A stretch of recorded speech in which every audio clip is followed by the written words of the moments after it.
This Jedi Survivor news is great, and honestly, in some ways, I'm relieved. Now, to give a little context, on a video that I made a few weeks ago, I criticized the 9 minutes of Jedi Survivor gameplay that IGN gave to us. These 9 minutes of gameplay was pretty much the first impression those of us patiently waiting for the game got to see. And honestly, I wasn't very impressed. And later on, I came to find out that this was a pretty unpopular opinion, and I learned that based on the like to dislike ratio of my last video. Wow, that was not good, was it?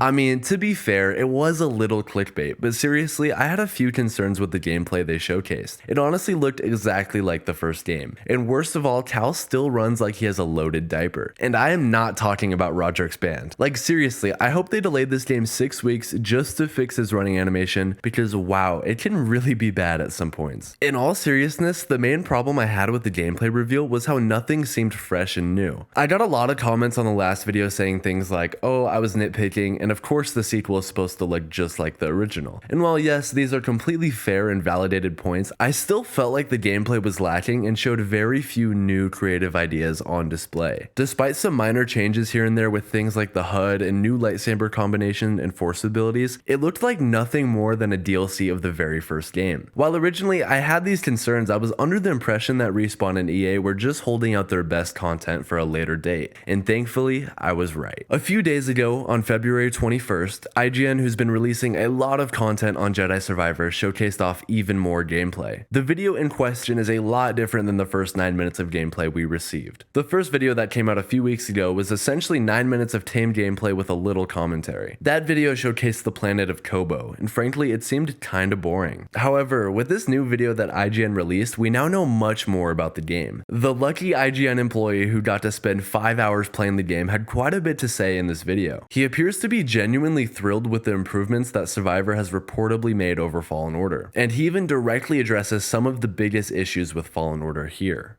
Star Wars Jedi Fallen Order was a game that spoke to me on multiple levels. It successfully merged the risk-reward elements of From Software's Soul series with the power fantasy that inherently comes with being a Jedi. That said, it wasn't a perfect combination. Backtracking without any means of fast travel was annoying, exploration was rewarded primarily with underwhelming cosmetics, and I couldn't help but wish that I could do a little more with my powers than just push, pull, and slow. He then follows it up by saying that Jedi Survivor has made massive improvements in all these categories. While it's entirely possible that he's just doing his job and building up hype for this upcoming game, the fact he honestly addresses some of the issues of the previous game leaves me to believe his judgment. Maybe I'm being a little naive, but to me, it makes sense. Another thing within this video that caught my attention was this comment that he made. Let's start off with Kobo, because it represents the biggest change in Jedi Survivor versus Fallen Order.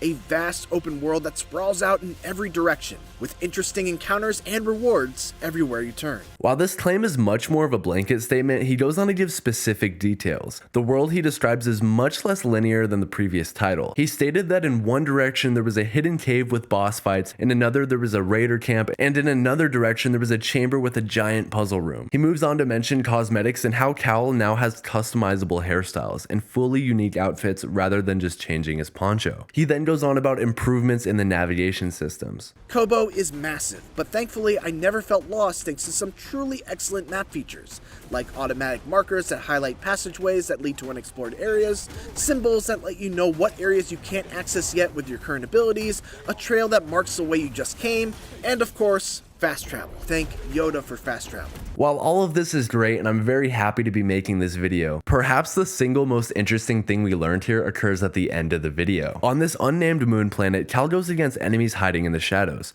with an overall eerie feeling to it. While it might not sound like much and little was reviewed about it within the video, the IGN employee seems really excited and really invested into this improvement within the game. And the same goes for me. Even with this tiny amount of gameplay we see here, the fact that they're doing something so unique and different is really exciting to me. Like I said in my last video, those 9 minutes of gameplay seemed uninteresting, but with added context and truly awesome improvements compared to the first game, I'm even more excited for this game than I already was. And I cannot wait for what the future of Jedi Survivor has in store for us. If you enjoyed watching this video, please go check out my most recent video, the 2 most amazing comebacks in video game history, Battlefront 2 and No Man's Sky.